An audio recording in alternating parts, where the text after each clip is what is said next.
Kam përfunduar si është më keq shpresat e familjes Jusufi se djali i tyre Muharemi do të kthehet i gjallë në shtëpi.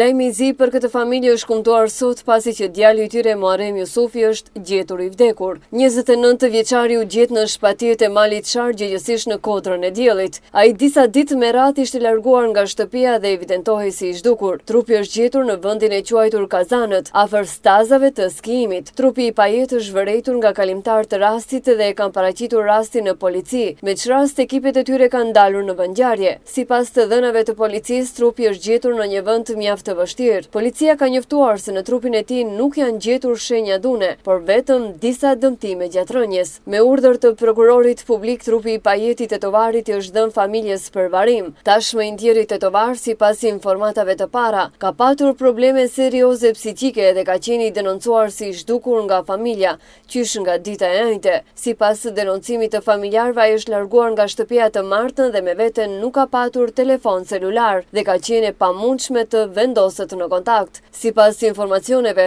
Muharem Jusufi nga Tetova edhe më herët është larguar nga shtëpia pa i treguar askujt, por pas një kohe është kthyer. Kësaj radhe ai në shtëpi u kthye në Arkivol. Rastet e këtilla janë të shpeshta në Tetov, pasi që një javë më parë edhe një grua nga fshati Gajri ishte larguar nga shtëpia dhe ishte gjetur e vdekur.